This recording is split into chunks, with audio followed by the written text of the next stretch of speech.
그러나 너희는 택하신 족속이요 왕 같은 제사장들이요 거룩한 나라요 그의 소유가 된 백성이니 이는 너희를 어두운 데서 불러내어 그의 기이한 빛에 들어가게 하신 이의 아름다운 덕을 선포하게 하려 하심이라.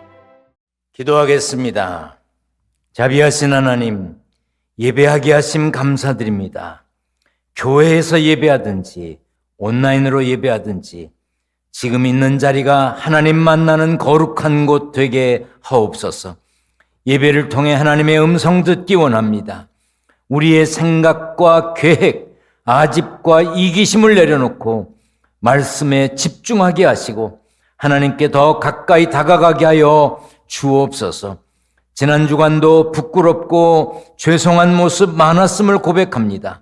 용서하여 주시고 온전케 하여 주옵소서.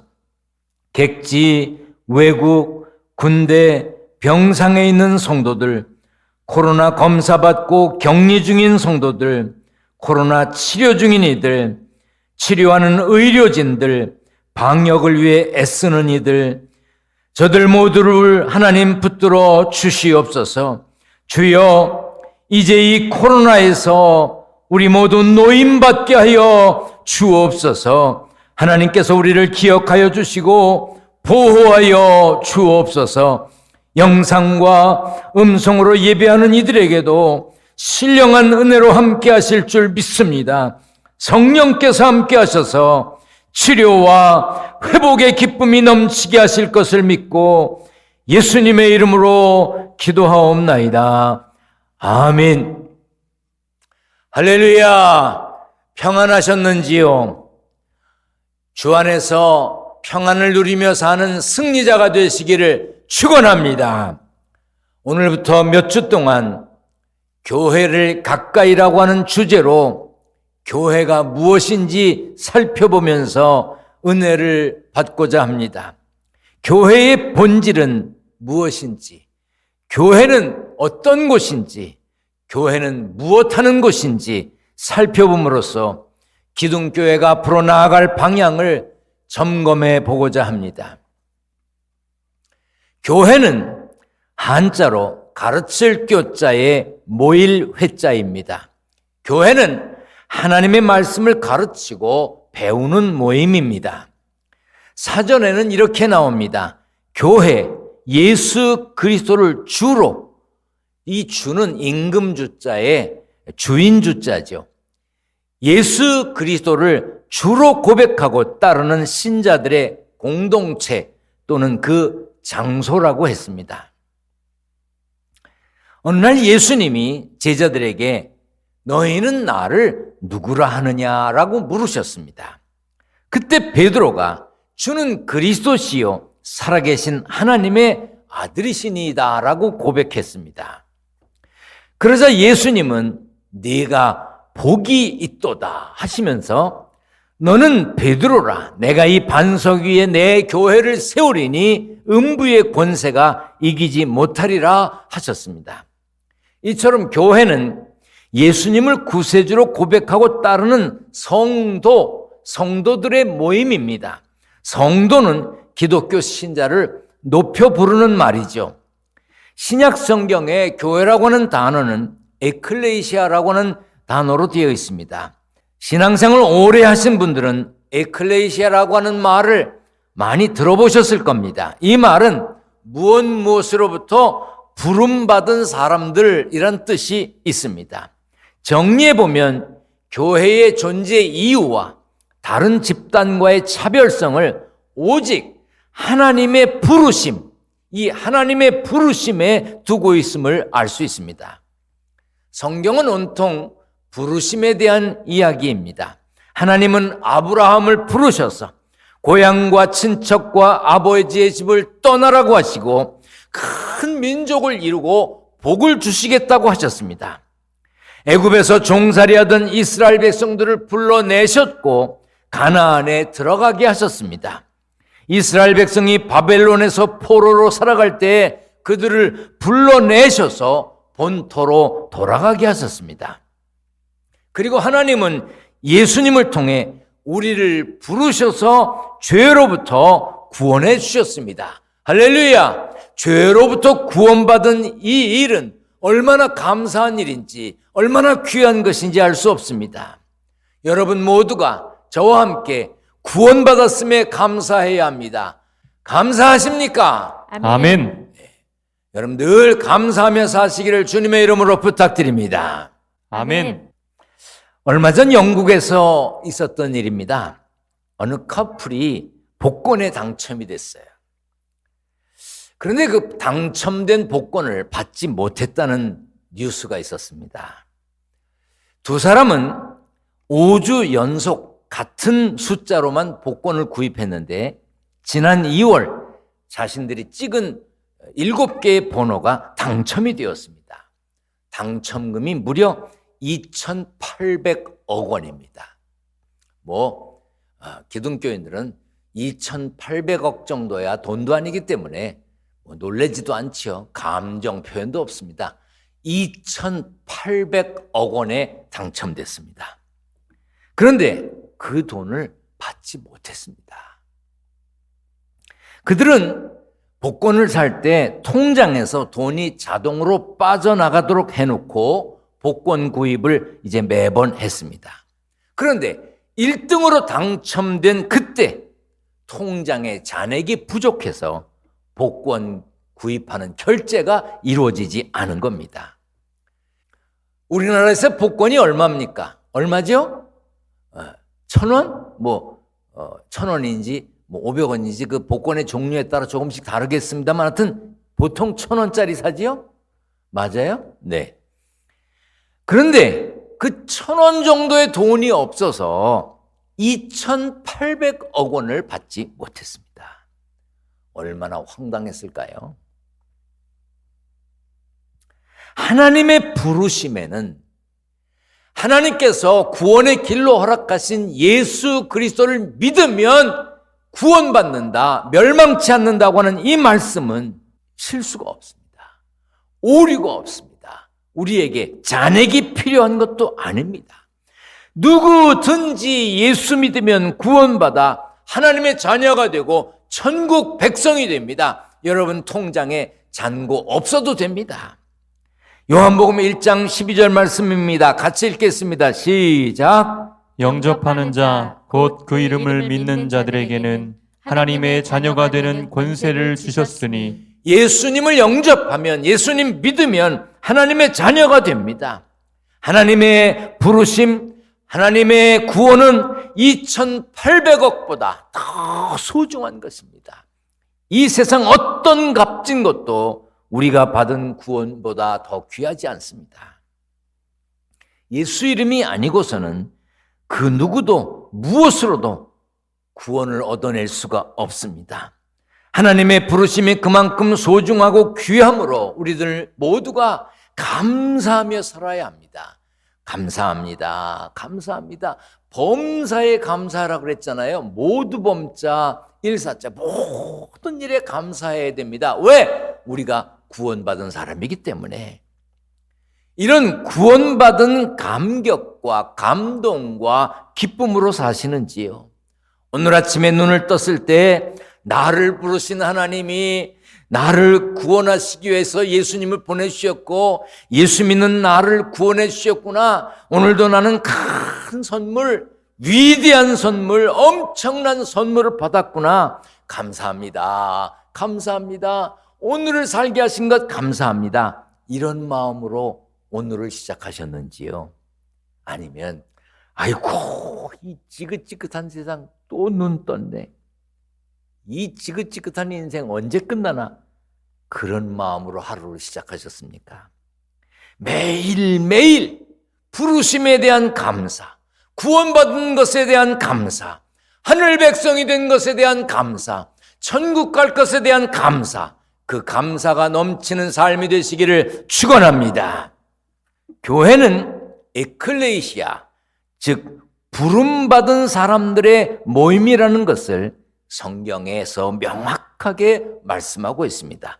고린도전서 1장 9절입니다. 함께 읽겠습니다. 너희를 불러 그의 아들 예수 그리스도 우리 주와 더불어 교제하게 하시는 하나님은 미쁘시도다. 로마서 1장 6절 읽습니다. 시작. 너희도 그들 중에서 예수 그리스도의 것으로 부르심을 받은 자니라. 디모데후서 1장 9절입니다. 시작. 하나님이 우리를 구원하사 거룩하신 소명으로 부르심은 우리의 행위대로 하심이 아니요 오직 자기의 뜻과 영원전부터 그리스도 예수 안에서 우리에게 주신 은혜대로 하심이라. 데살로니가전서 4장 7절입니다. 시작. 하나님이 우리를 부르심은 부정하게 하심이 아니요 거룩하게 하심이니. 여러분 각자, 우리 모두 각각 하나님의 부르심을 받았습니다.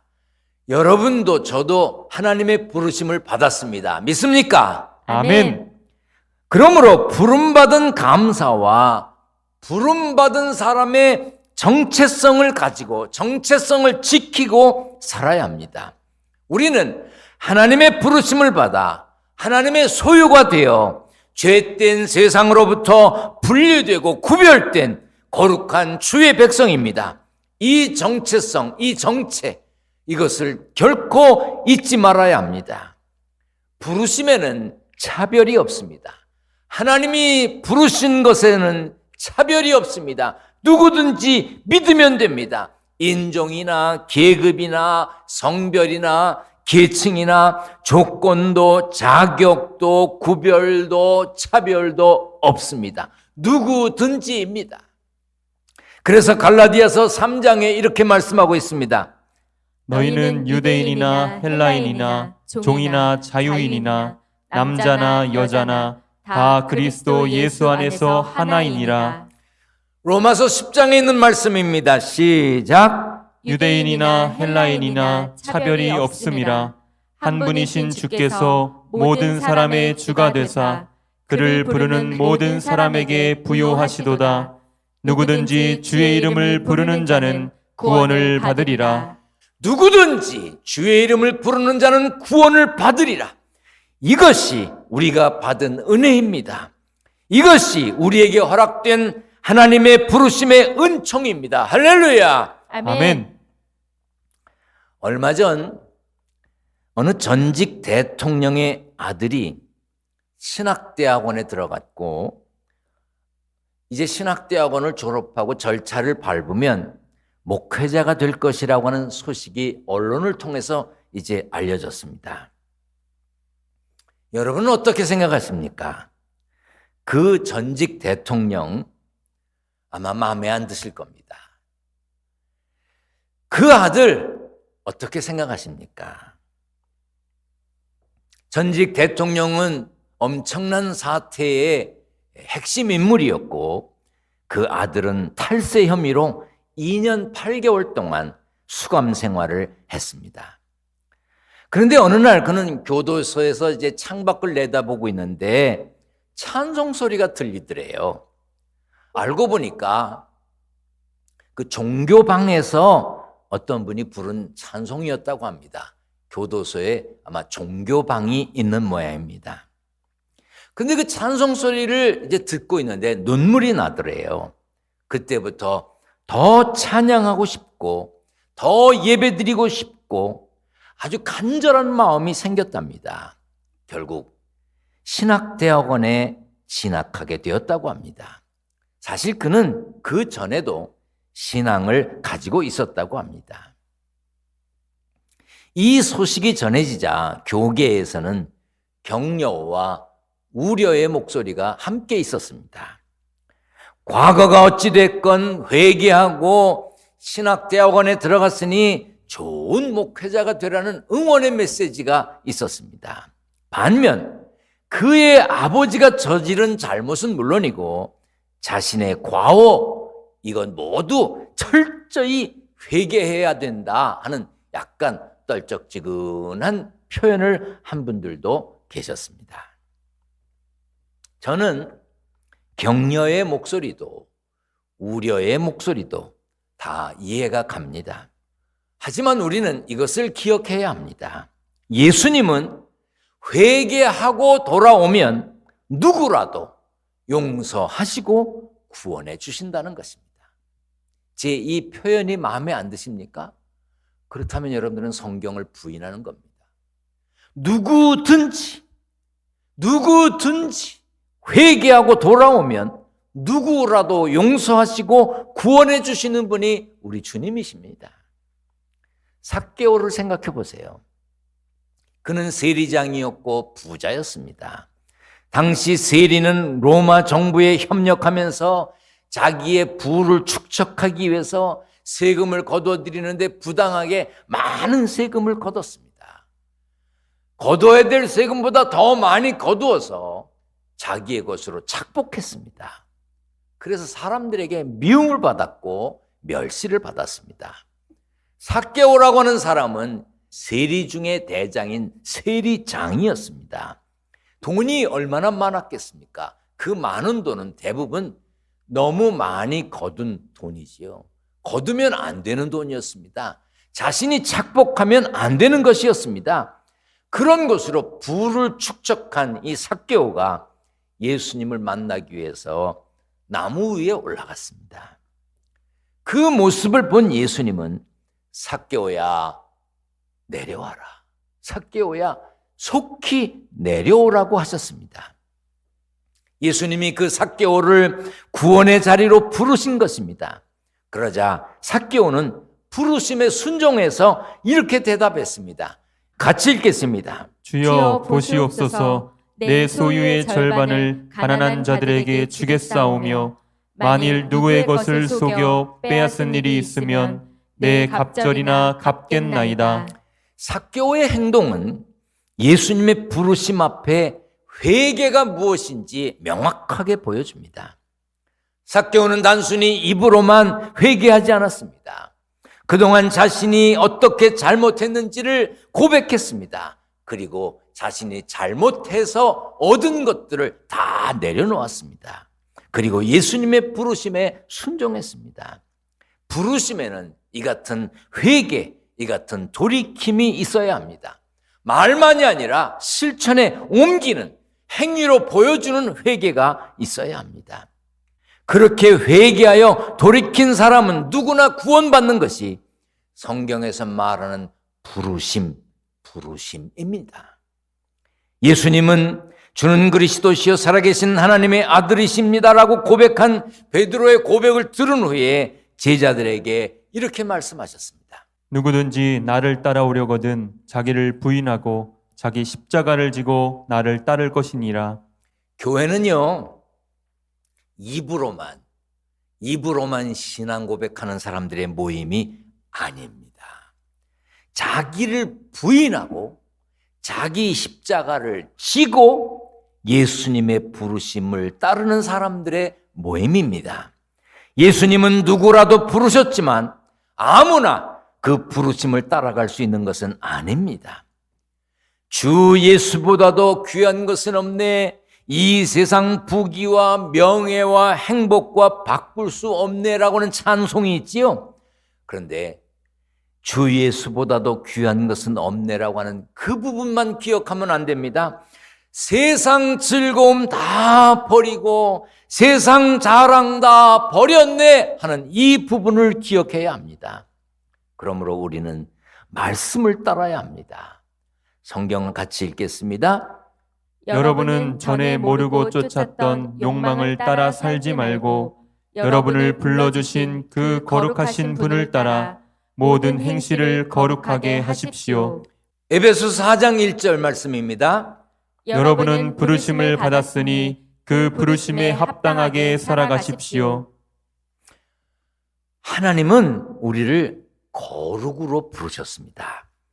그러나 세상과 단절하고 살라는 뜻이 아닙니다. 오히려 하나님은 우리를 세상과 구별되도록 부르셨지만 다시 세상으로 내보내시면서 하나님의 백성답게 살라고 하십니다. 아브라함은 하나님의 부르심을 듣고 그의 고향에서 나왔습니다. 하지만 다시 하나님의 역사가 이루어질 새 땅으로 들어갔습니다. 모세는 떨기나무 가운데 계신 하나님의 부르심을 들었습니다. 네가 선 곳은 거룩한 땅이니 네 발에서 신을 벗으라 하고는 음성을 들었습니다. 그렇게 그는 세상으로부터 구별되었습니다. 그러나 그는 거기에 머물지 않았습니다.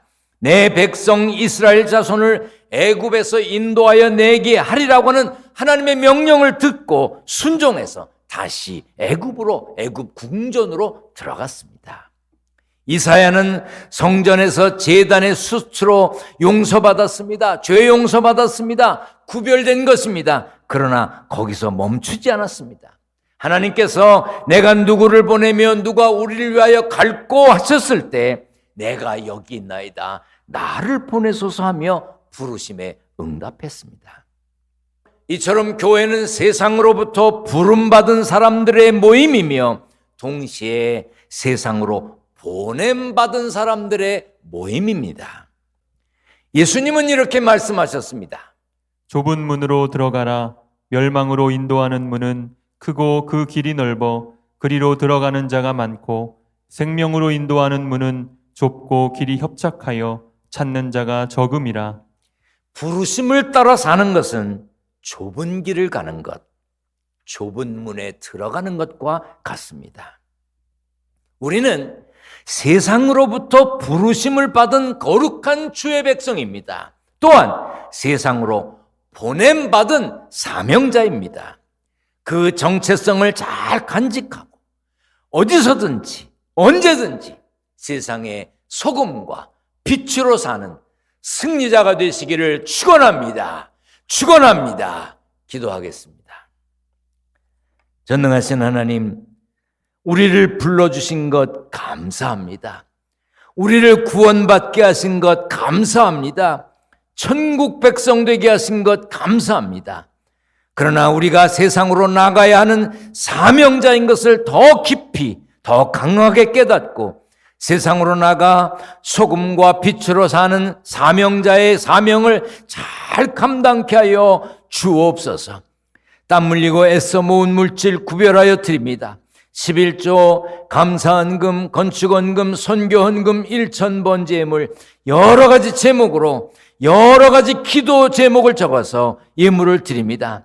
하나님 받으시옵소서. 온라인으로 예배 드리면서 헌금하는 이들도 있습니다. 저들의 가정과 일터를 지켜 주시옵소서. 모두 건강하게 하시고 평안하게 하여 주옵소서. 우리 주님 예수 그리스도의 이름으로 기도하옵나이다. 아멘.